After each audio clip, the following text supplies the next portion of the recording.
two men stand at the edge of a cliff, staring into an open sky. Their wings are made of feathers, twine, and warm beeswax. One of them is about to die for the light. This is the story of Icarus, the boy who flew too high. It has lived 3,000 years because it whispers a warning we still hear. Not about the sun, but about the bright things we cannot stop reaching for. Before we reach the fall, we have to meet the father who built the wings, and the king who locked them both inside a maze, and the boy who trusted the wind far more than he should have.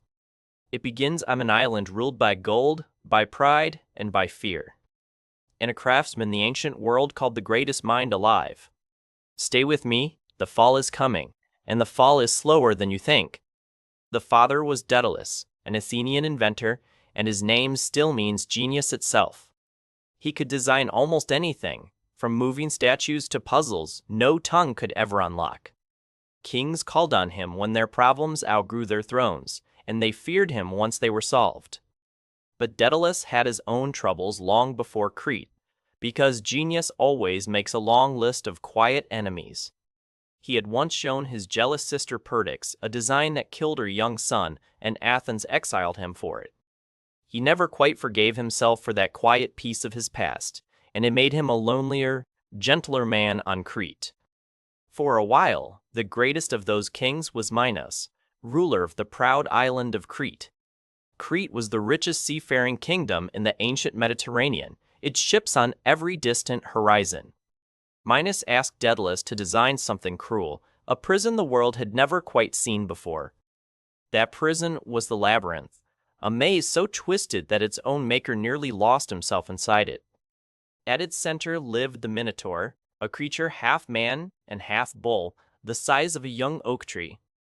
To feed the beast, Athens sent 7 young men and 7 young women as tribute every 9 long years. These young Athenians walked into the maze and never came back out of its heavy dark. When the prince Theseus killed the Minotaur with help from Ariadne's wise guiding thread, Minos needed someone to blame. He was sure Daedalus had whispered the secret of escape into the hero's listening ear. So the king threw Daedalus and his young son Icarus straight into the maze itself as heavy punishment. Imagine a father and his boy trapped forever inside a building designed to confuse and quietly forget them. Every corridor looked exactly like every other, and every turn folded quietly back upon itself in shadow. Daedalus had built the prison a little too well for his own survival, and now he knew it for sure. But Daedalus's mind never slept, not even inside the dark rooms of his own creation.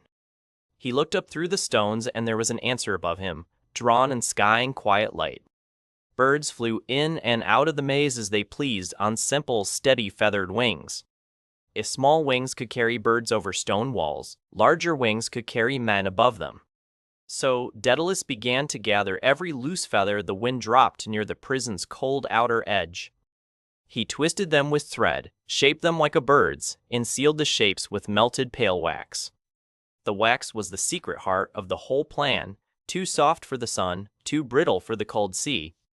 He built 2 pairs of wings, one for himself, one for his son, who was still growing quickly.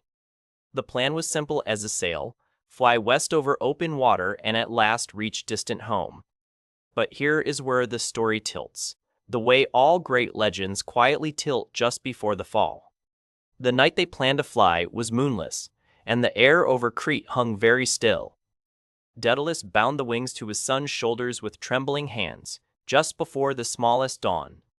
He gave his son a single warning that would echo through human memory for 3 long thousand years.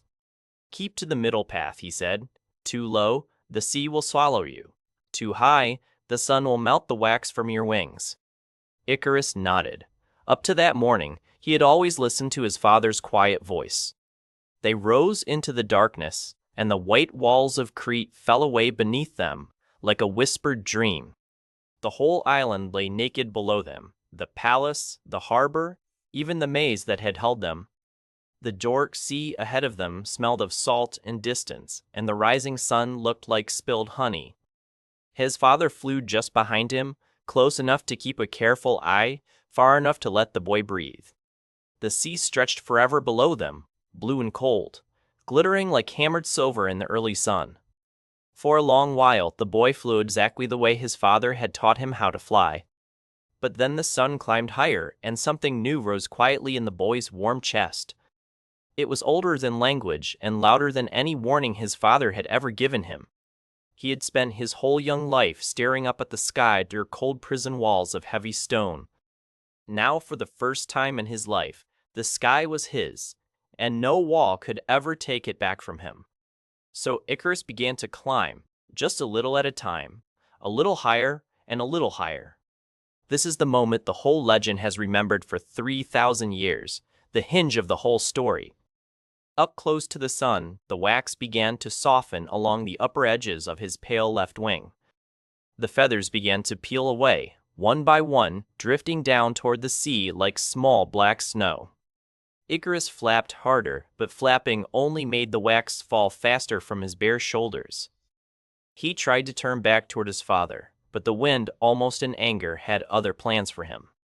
Below him, the sea rose up to meet him, and it looked so close, and yet so very far away. His father was shouting his name into the wind, calling him back home with his whole breaking heart. Icarus looked down once at his father, then up once at the sun, and chose the sun because the sun is what we always choose. He beat the air with arms that were no longer wings and called out a single name. The wind swallowed whole. And then, in a single bright moment, Icarus was gone and the sea closed gently over him. The place where he fell still bears his name to this very day. The ancients called it the Icarian Sea. Daedalus landed alone on a distant shore, his wings intact, his heart in pieces on the cold sand. He buried the broken wings in the beach, an offering to the boy he could not bring home. So Daedalus walked home across the sea, but he was a different man from the one who had left. He gave up his craft, his tools, his pride, and even the broken wings his hands had built so well. And the world would remember his boy instead, because the world always remembers the one who burned brightest.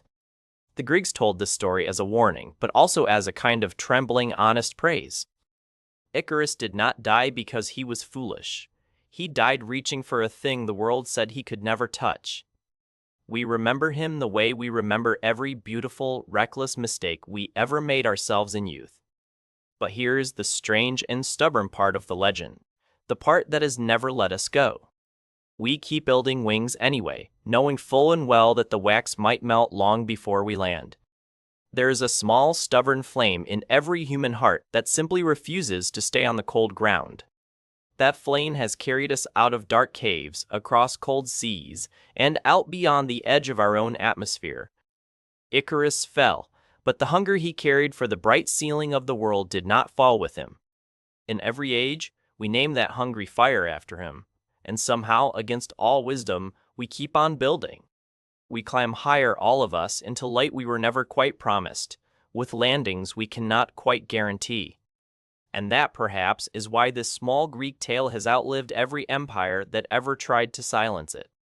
It is not the warning we remember when we tell this story by our own slow fires.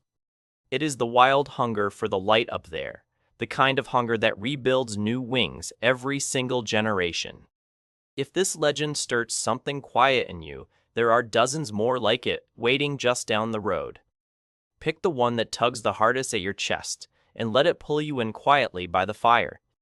If you love legends told this slow way by the fire, there's a quiet playlist waiting in the description below.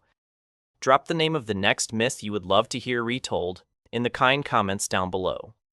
Until then, keep a little wax soft in your hands and a little sky held gently in your wide eyes.